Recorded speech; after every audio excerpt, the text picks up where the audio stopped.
Hello, I'm Chris Robinson, writer and producer of this series. The simple truth is that after Pearl Harbor and the first bombings of the Philippines, the United States was not coming to the rescue. In his book, Bataan, Our Last Ditch, John Whitman neatly summed up one reason in his description of a meeting between then Brigadier General Dwight D. Eisenhower and Army Chief of Staff General George C. Marshall. Their meeting took place in Washington, D.C., a week after Pearl Harbor.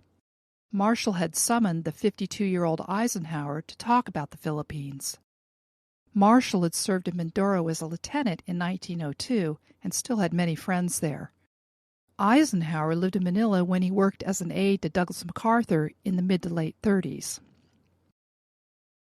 Whitman wrote that as the days of war dragged by, more information, all bad, came into Washington.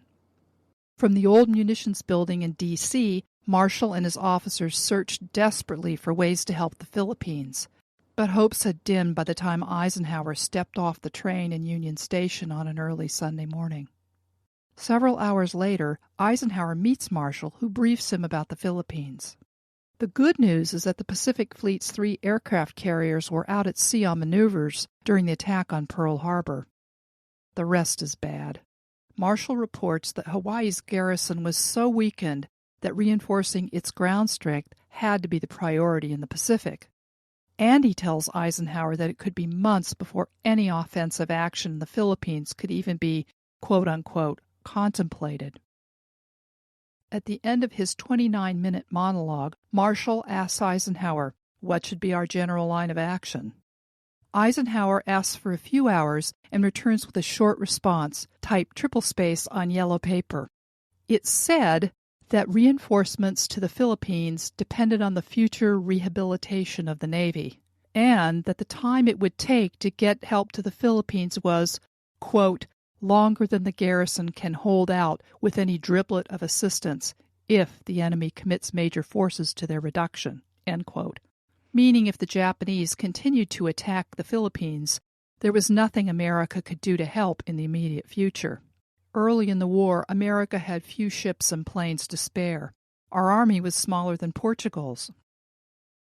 Eisenhower later recalled of the conversation that it, quote-unquote, implied that I had been given the problem as a check to an answer Marshall had already reached.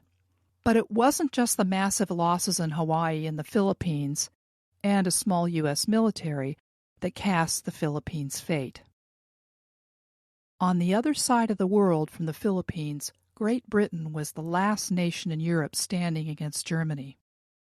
Marshall knew about the secret upcoming Arcadia Conference, where FDR and Winston Churchill were planning to craft the Germany First policy that would shape World War II. Added to the perfect storm was the fact that MacArthur's United States Army Forces of the Far East had only started 5 months before, with a proposed $32 million to recruit 75,000 troops and then transport, house, feed, clothe, equip, and train them for a year. A monumental task, not even considering that most of the troops did not speak the same language, and the Philippines consists of over 7,600 islands. It wasn't until January 3, 1942, that Marshall sent MacArthur a message explaining what he and Eisenhower had discussed about the Philippines earlier in December. According to Whitman, the message also contained a, quote, unwise and easily misunderstood promise of reinforcement, unquote, which was supported by an encouraging message sent to MacArthur earlier by the War Department.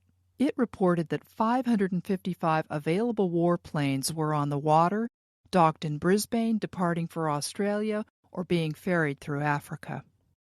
FDR also made public promises of military support to President Quezon.